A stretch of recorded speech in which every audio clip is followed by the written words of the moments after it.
What is going on, everybody? It is Jackson, Andrew, and Chase from Dinger Dudes. And today we have a very special guest, former MLB veteran, and I believe you're a current pitching coach in the Royals minor league system. Is that correct?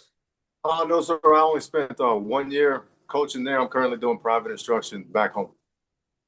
Well, I Awesome. mean, that's amazing to hear. And we are joined by former MLB veteran Sam Freeman. Mr. Freeman, thank you so much for taking time here today to do this interview. How's your day going? And thank you once again.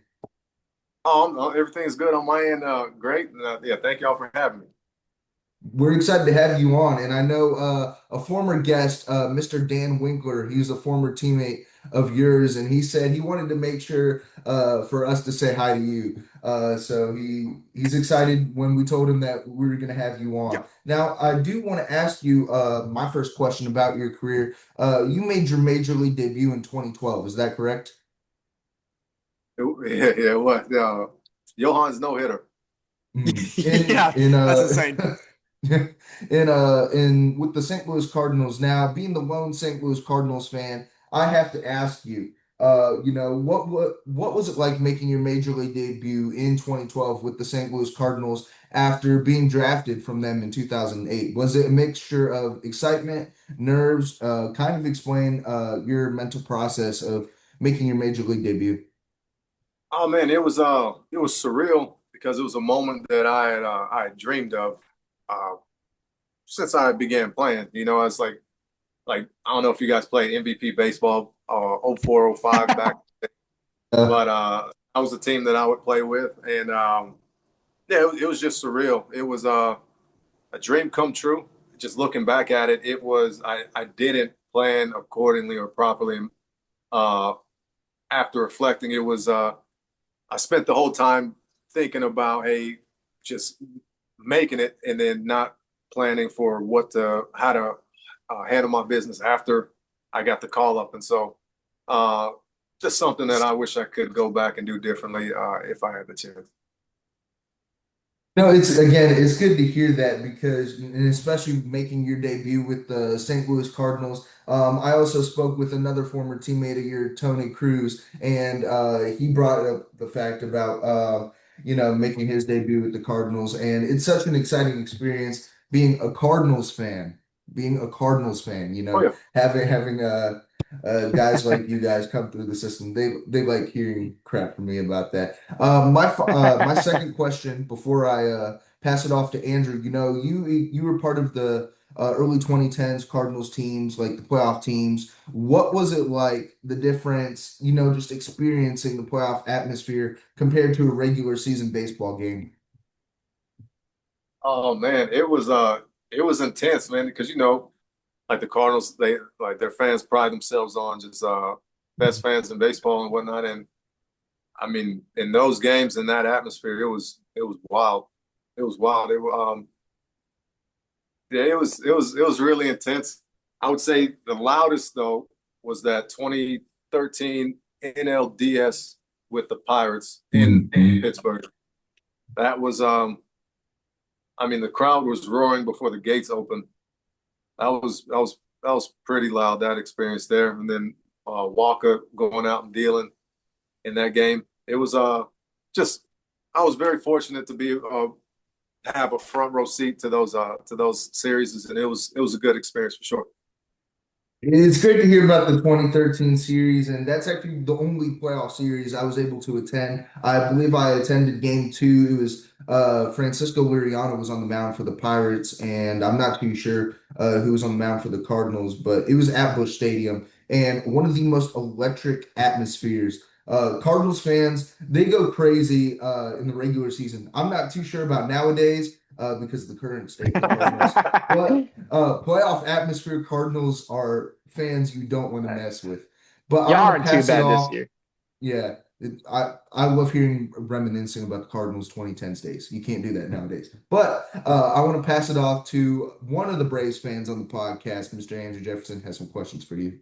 Yeah, For sure. Jackson, first of all, I was just going to say you were sitting here talking about, Cardinals fans nowadays, you're not sure how it is. I'm just going to say it right here. I was literally like, it was like Jubilee for me when the Braves won the Bristol Speedway Classic because we got a trophy, and that made me really happy. So believe me, I know where you're coming from, Jackson. We're in tough times right now, but because I'm a Braves fan, you start yours off with the Cardinals question, so I'm going to start mine off with the Braves because, Mr. Sam, you were a pitcher for the Braves in 2017. It was a transitional year for the Braves, not one of our best in recent history, but you, on the other hand, had one of your better seasons in your career, finishing with a 2.55 ERA. So my question to you is just kind of walk me through kind of just what clicked for you that year, and what did you consider to be like the biggest factor in that kind of success?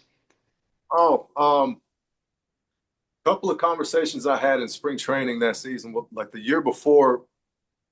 I mean, it was a train wreck coming from the Brewers and finishing in Colorado Springs. It was looking back, I could have very easily have been out of the league just with how poorly that season went. And in 2017 spring training, it kind of picked up where 17 or 16 left off. I was invited to big league camp. Was the first cut in the first wave of first cuts out. And then their pitching coordinators at the time, Dave Wallace and Dom Cheedy, kind of went out of their way when they didn't have to. And they pulled me Right. aside and they kind of like brought me back to life. I know Dom Cheedy, we had a nice little come to Jesus conversation where Nice. I mean didn't pull any punches and he was very direct. Yep. But at the end he was like, hey, you can do this, you know. And so um that conversation right there is was like a flashpoint looking back in terms of just kind of help get me on the right track, help me start believing in myself again, and just kind of getting out of the pitching, not to lose mind frame. And so just was able to hit the ground running a little bit, catch some momentum, and then just started really believing, you know, pitching with conviction and whatnot.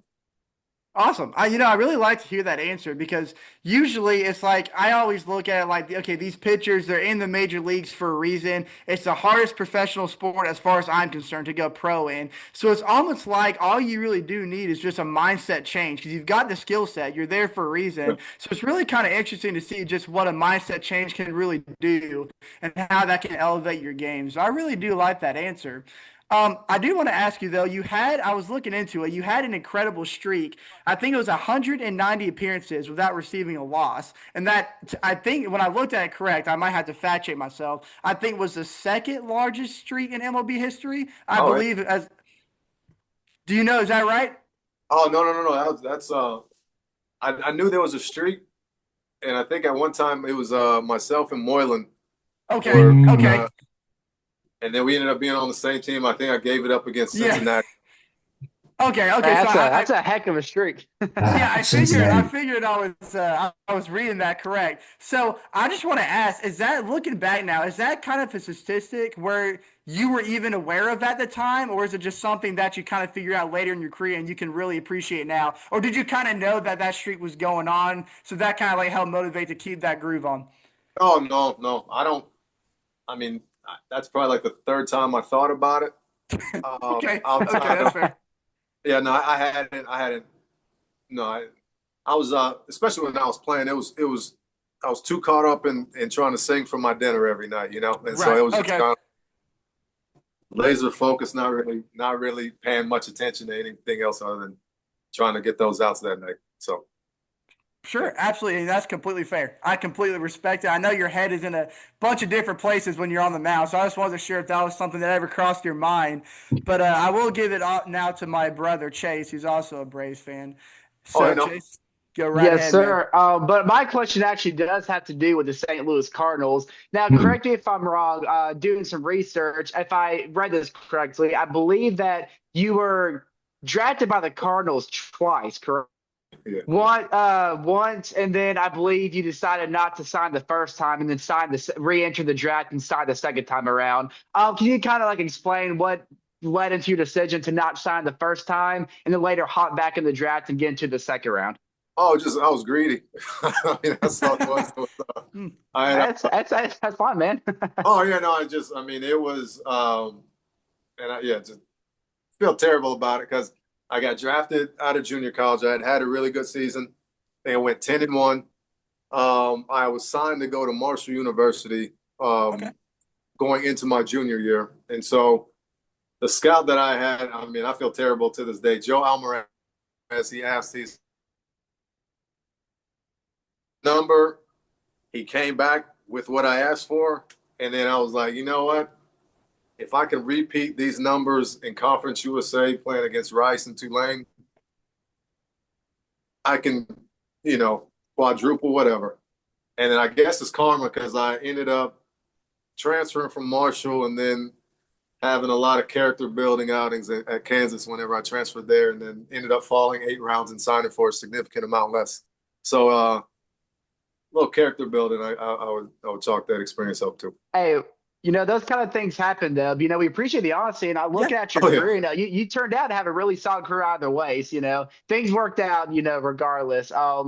But I kind of want to also piggyback to my next question, something Angie said, talk about your mental state on the mound. This is kind of a question that Jackson actually usually asks our interviewees. I'm kind of still in this question because I always love to hear these answers. But and for you specifically, did you have any specific maybe pregame routine or something you like to do before you got on the mound to help prepare yourself, maybe physically and mentally?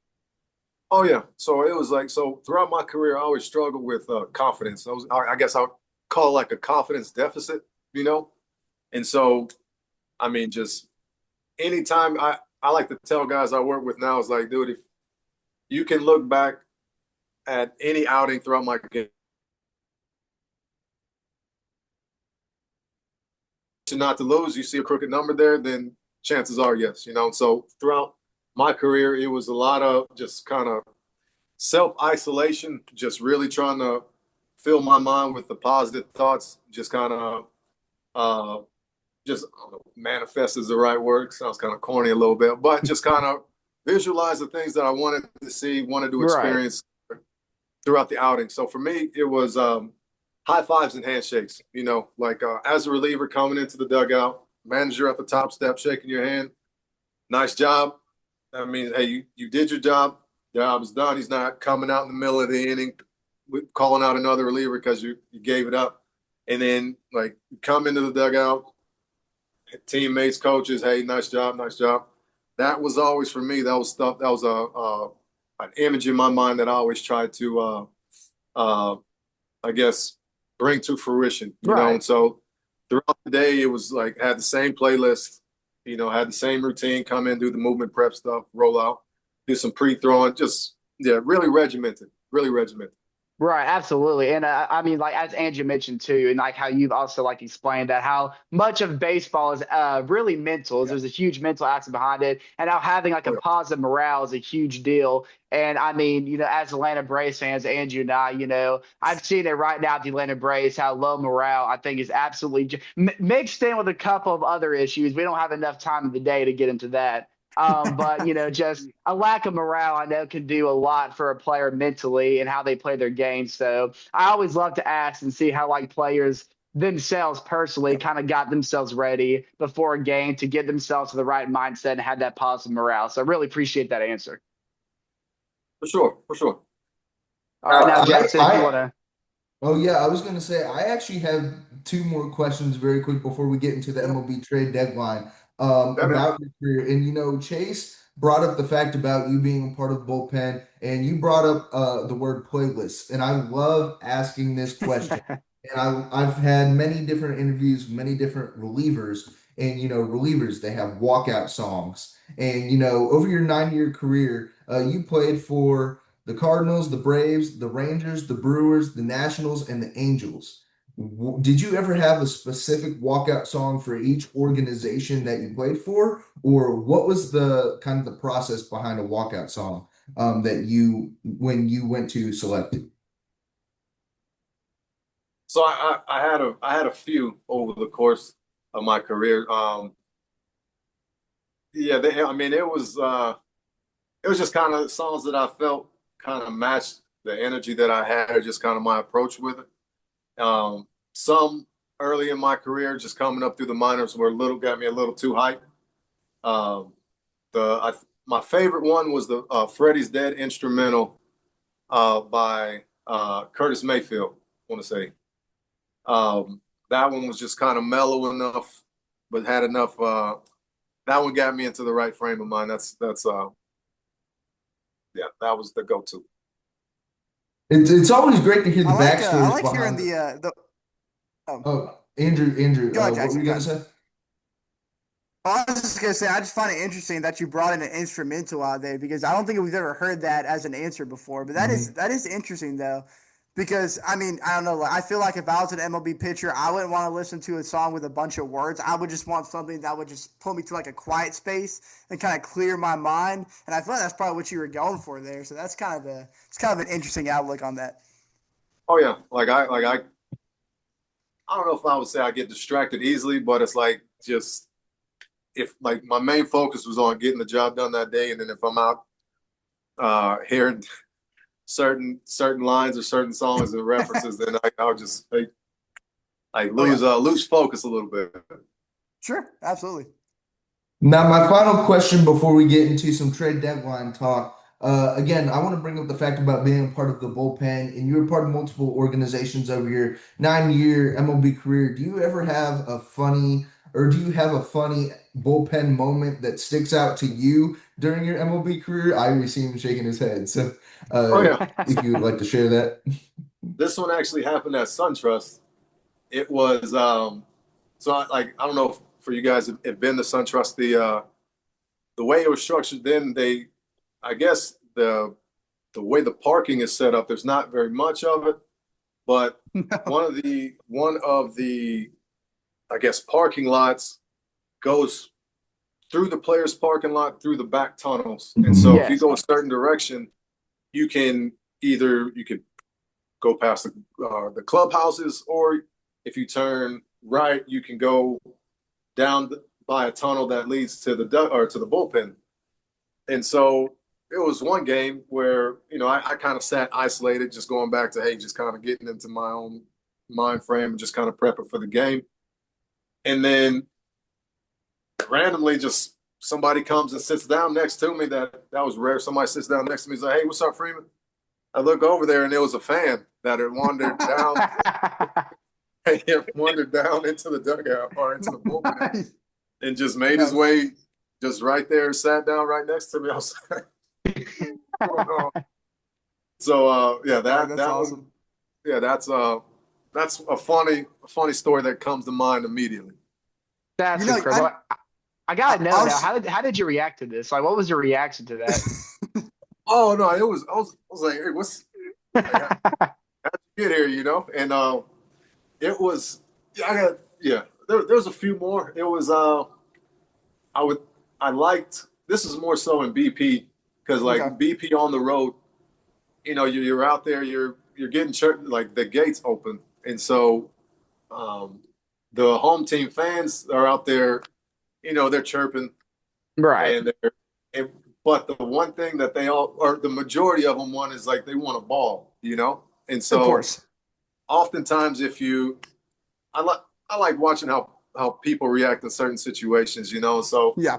what I like to do was I'll get a ball, and then like people in the crowd will be like, "Hey, give it to a kid, give it to a kid." Try to peer pressure you into giving it to a kid. So I was like, "Okay, I'll give it to a kid." It's all right, cool. I would find the ones that were saying that, and then I would throw them the ball, and then I was like, "Hey, give it to a kid," right? And Yeah. then you could see the wheels turning a little All bit. right. Right. It was like, "Hey, do I give it to the peer pressure, or do I keep it?" So that That's was incredible. yeah, that was fun. That was fun. Oh, dude. It's always great to hear some funny bullpen moments, and that's Oh yeah. definitely one for sure. Now, I do want to get into kind of like the main focus of our episode here, and as you guys know, all Let's MLB do fans it. know, the trade deadline has passed, and I want to kind of start off with our two favorite organizations, the Cardinals and the Braves, and we have a former Cardinals and Braves pitcher here. I want to ask you, I'm not too familiar with this. Were you ever traded at the trade deadline, or was it just in the off-season winter meetings? Um, the I think the one time I was traded, it was right after spring training. I had gotten I got fired or DFA'd, from Texas and then traded to Milwaukee. And so that was wasn't ever a trade deadline acquisition. Hmm. And I'm sorry it was Milwaukee as a Cardinals fan. No. I love giving hate to my NL Central companions. Oh Yeah. yeah.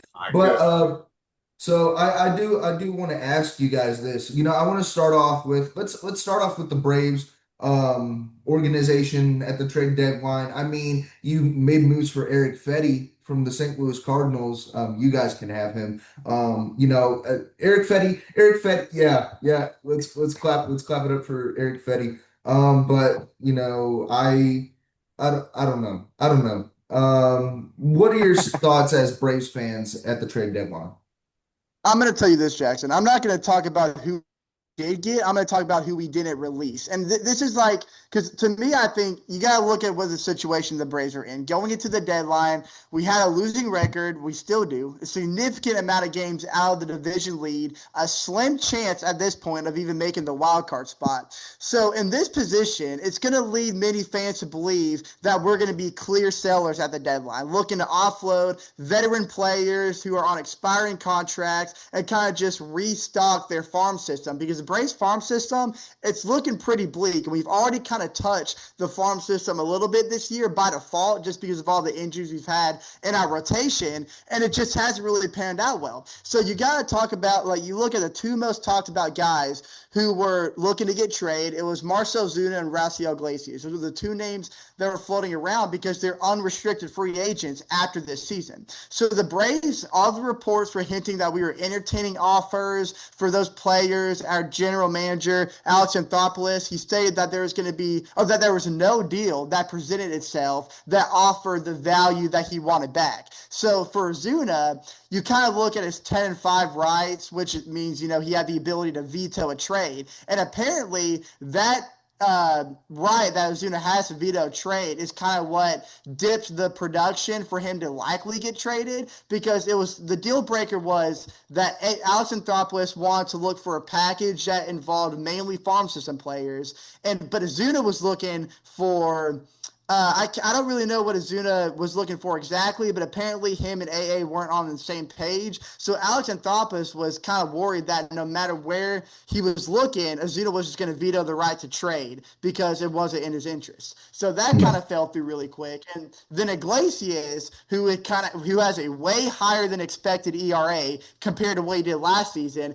that just made it difficult for us to find a team that was suited to make a move for him, because he's not eye candy by any means. His recent appearances have been really good, but teams are looking Iglesias, not this year's Iglesias. So by keeping those two guys around, the Braves, we've kind of chosen to not acquire any long-term assets in exchange for those two players, which hurts us because that's what we really need to, if anything, to get out of the season. So it's been widely criticized, mainly by me, but I'm sure by a bunch of other Braves fans, because it seems like we've just missed the opportunity to rebuild and retool for the 2026 season. Yeah. And I do want to say, though, I feel like in the mind of Alex Anthopoulos that rebuilding or revamping isn't what he has in mind. And no. I got that perspective from him. He was recently on an interview on 680 The Fan, and he mentioned that the entire mindset heading into this trade deadline was, how can I get this team ready for the 2026 season to be competitors again? Because, of course, heading into this season, the Braves, in many eyes, had at least the second best odds to win the World Series this year. That was before the dumpster fire the season has been before that started. Yeah. But in his mind, he knows we have the pieces to contend again next year. He just has to revenge a couple of weak points, considerably the bullpen. And in my opinion, we need a new hitting coach. Tim Hires, that's another discussion. But besides the point, Alex Anthopoulos mentioned on the interview that he felt like you mentioned, Andrew, that Marcell Ozuna, the offers he was getting, but towards the end of May, early June, when teams like the Padres, the Rangers were looking at him, the offers are pretty high because Ozuna was a 285 hitter. That's when he was hitting. He's on his big home run streak this year. But then ever since then, he's dropped to a 250, 240 hitter. He's hit 3 home runs in like the last 4 or 5 weeks or so. So not only is, you know, Alex Trump was not believing that the right offers are coming his way, it's not just because of his option where he can choose to rather decline or accept the trade. It's also his production has been really low. So Well, what yeah. teams are willing to offer are not what they were just months ago. So that's also something that had a lot to do with it. So I think just production from Mizuno and especially Iglesias just kind of ruined the trade deadline for Atlanta Braves and what kind of Alex and Troubles had in mind originally. So I actually do want to ask this to Mr. Freeman, and this Yep. doesn't have to be about the Atlanta Braves specifically. But you said you personally weren't traded at the trade deadline, but you were dealt in a trade previously in your career. What is kind of like from a player's standpoint or a player's mindset going into a trade deadline or off-season trades on like like where they personally want to sign next, or is it like from a strictly business standpoint? Well, I think it depends on each person's individual situation. I know, like for Ozuna with the 10-5, Yep. I mean, rarely do you get the opportunity to kind of control or have any kind of control over where your destination is going to be. Okay. I mean, like for him, he's earned the right to, through free agency for a number of trips through. And so, I mean, if you get those opportunities, then it's like stars have to align and you get to pull the trigger on an ideal destination for yourself. But like for me, whenever I got traded, it was just kind of, I was just lucky to still have a job type of thing. And so for me at that time, it was just try to find housing, get acclimated to the city, get acclimated to the team as quickly as possible, and just try and be productive. Unfortunately for me, that wasn't the case at all. But a lot of times it's just, you just try to hit the ground running as quickly as you can and just try to keep up the production or just prove yourself that you belong as a member on that team and trustworthy to do the job. And I would actually like to ask you a question, Sam, because I think, kind of, we just talked about the Braves who were expected to be sellers, but honestly didn't, make any moves that lean towards that description. But so, in trade deadline scenarios, there's both buying teams and there's both selling teams. And, you playing for a different amount of teams, I'm sure you've kind of seen both sides of that coin. So could you describe like the difference in kind of like the clubhouse atmosphere in the weeks leading up to the deadline for both teams who are selling and both teams who are, buying? What's like the different atmosphere like? I mean, honestly, like at least speaking for myself, whenever I was in those environments, I was always just trying to keep my own roster spot, man. I was just like, again, like laser focused and we're going. I know that whenever we did acquire talent at the deadline, it was like, hey, that's a shot, that's a boost in the arm. And like I remember like in 14, St. Louis, we got, and that was a tough one too, because it was John Lackey.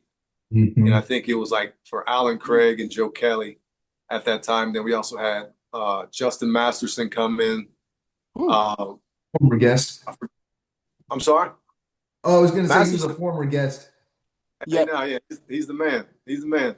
And so it's like can be an exciting time, but like again, just from my own personal perspective and experience, it was just, hey man, I'm trying to earn it next day, And so,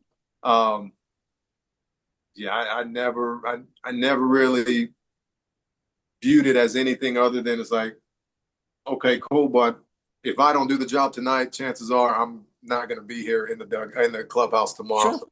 Sure. So that was always my approach with it. Sure. Hey, I I totally guess understand that. I'll have another question for you, Mr. Freeman. It's kind of it's leaning towards this year's deadline. This year specifically, there was a lot of movement in terms of bullpen. There's a lot of teams that Yes. really boosted their bullpen. Both the Phillies and the Mets.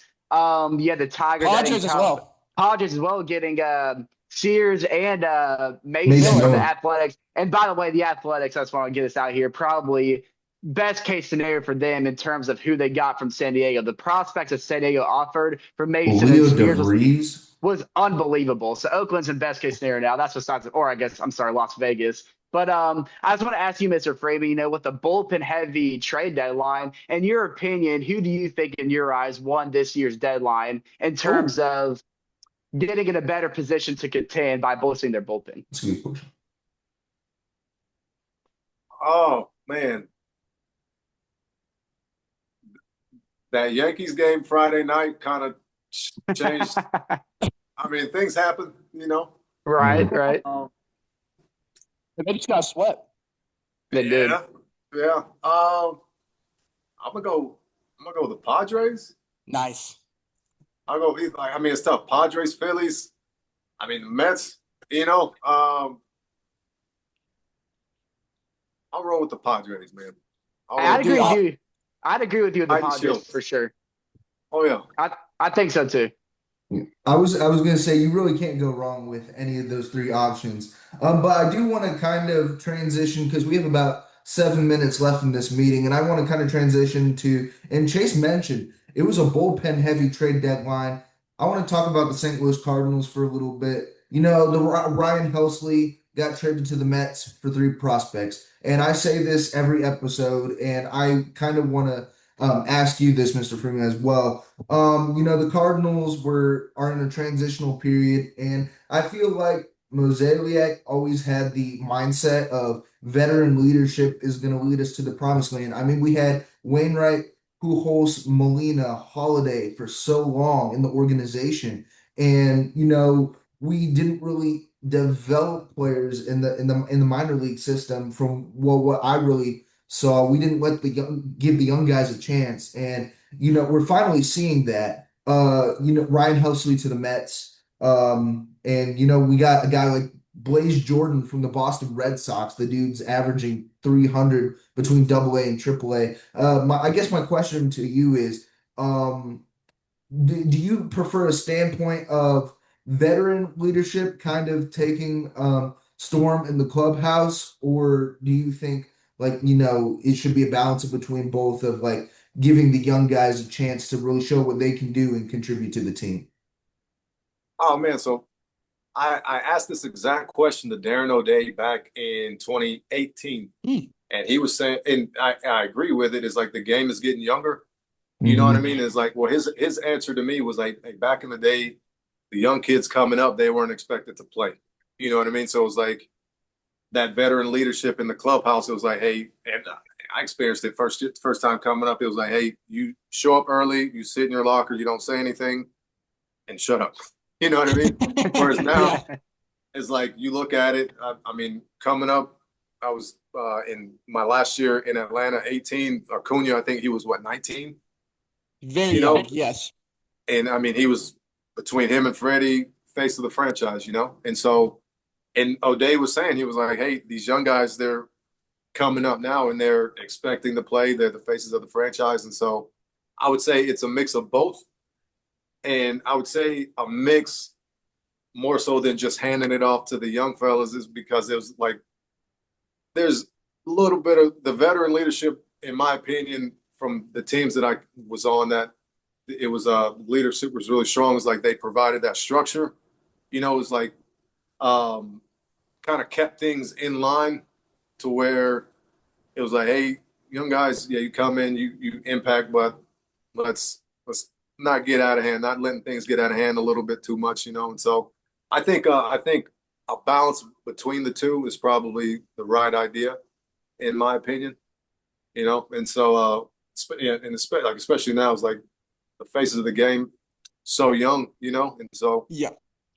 I do think that veteran presence can be beneficial in terms of just kind of making things kind of make sure this train doesn't get off the tracks, for lack of a better. Absolutely.